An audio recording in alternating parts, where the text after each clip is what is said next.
Jerome Powell, do you have plans, or if you're back considering firing Jerome Powell? And what's your justification if you're thinking about this to do this? Too late. He's always been too late, hence his nickname, Too Late. He should have cut interest rates a long time ago.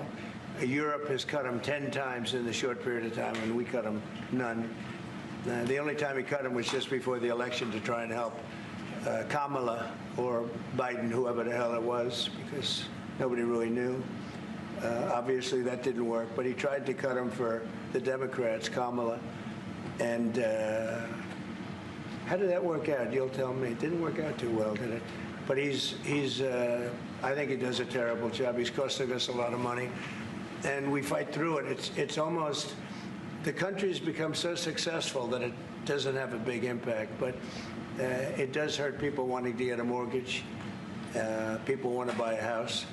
He's a terrible Fed chair. I was surprised he was appointed. I was surprised, frankly, that Biden put him in and extended him. But they did. So, we're not planning on doing anything. We're very concerned. He's doing a little renovation for $2.5 billion of the Fed, building a renovation, and they have a close to $900 million cost overrun. And it's a shame. But the biggest cost overrun is the cost overrun for interest rates, because we should be paying 3 points lower, and we would save $1 trillion a year in interest if that were the case. And all it is the stroke of a pen. And that goes for his board, too, because his board is not doing the job, because they should try and rein this guy in. So he's doing a lousy job. But no, I'm not talking about that.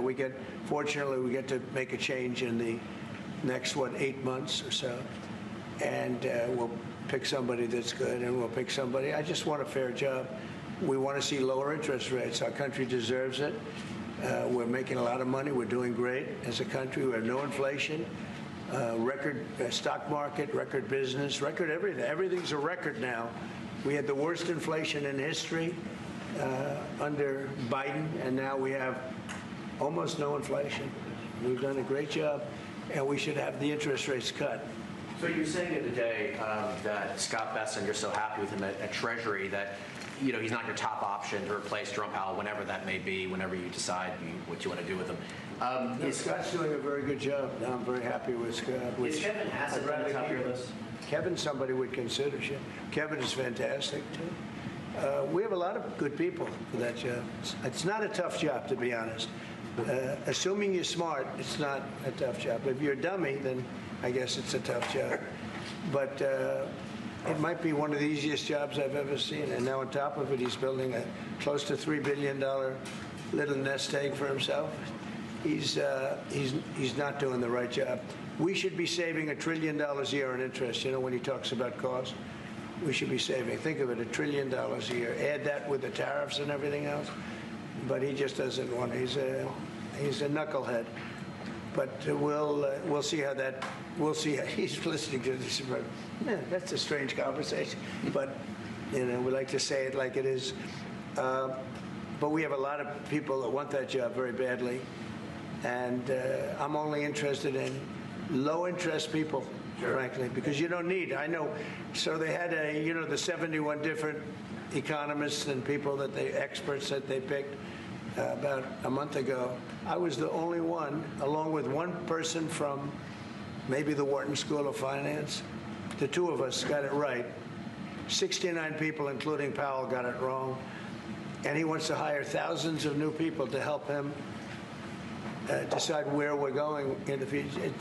It only takes one good mind. It doesn't take 5,000 good minds. So they're expanding the Fed. It's the dumbest thing I've heard of. But it's very autonomous. Just to follow up on that, sir, are you completely ruling out the idea of firing Jerome Powell?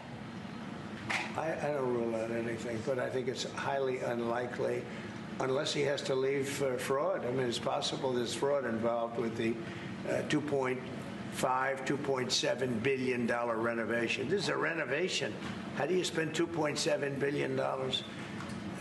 And he didn't have proper clearance, et cetera, et cetera. So that's going on. So there could be something to that, but I think he's not doing a good job.